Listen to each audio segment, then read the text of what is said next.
नमस्कार दर्शक बंधु, चलतु आज जानिबा भगवान विष्णु आराध्य श्री शिवशंकर किपरि भावे पंडुपुत्र अर्जुनकर परीक्षा नहीं एवं पाशुपतास्त्र अर्पण करथिले।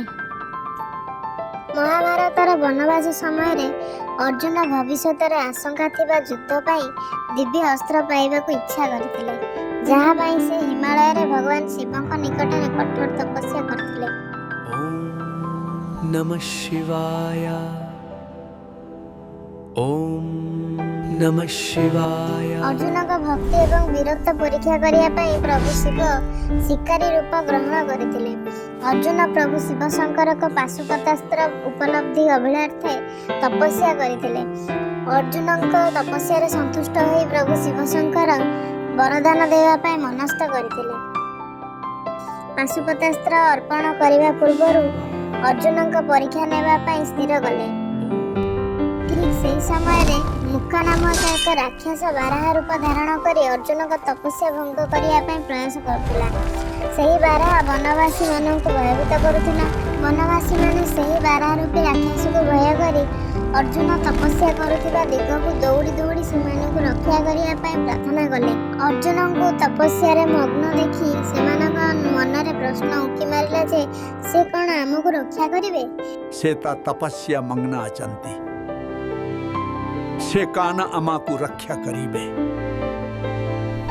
ठीक सही समय धनुर्धारी अर्जुन तांको क्षत्रिय धर्म को श्रेष्ठ मन करी तपस्या भंग करिले।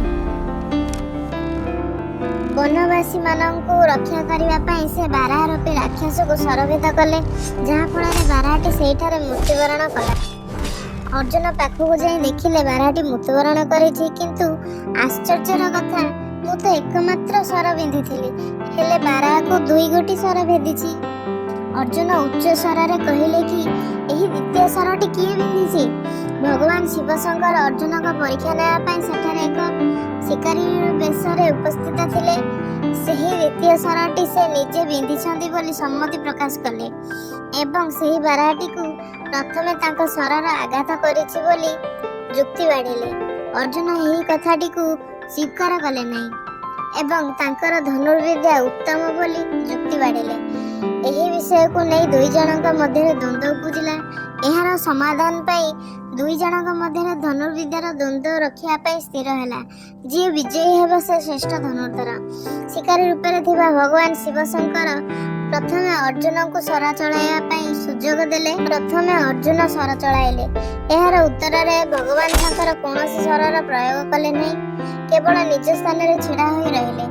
अर्जुन यह देखि विचलित होई पड़िले, किंतु अर्जुन द्वारा चला जाइथिबा समस्त सर शिकारी बेकारे फुलहार होई जाउथिले। यह देखि से संपूर्ण रूप से व्यस्त विव्रत होई पड़ले। पुनर्बार से सर बिंधिले। परिणाम स्वरूप पूर्व परि ताहा फूलमाळ होई शिकारी रा बेकारे पड़ीगला। अर्जुन यही सब दृश्य देखि अनुभव कले जे एक ही साधारण शिकारी नुहंती। तुरंत शिकारी को प्रश्न कले, आपण साधारण शिकारी नुहंती, दयाकरी निजर परिचय दियंतु।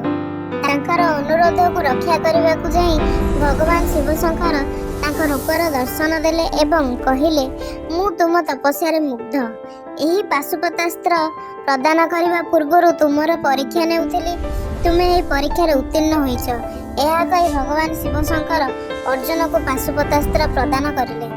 आपनको ये वीडियोटी जदि भल लगी थाए ताहले लाइक, शेयर और सब्सक्राइब करिया को भूलिबेनी। रहूछि नमस्कार।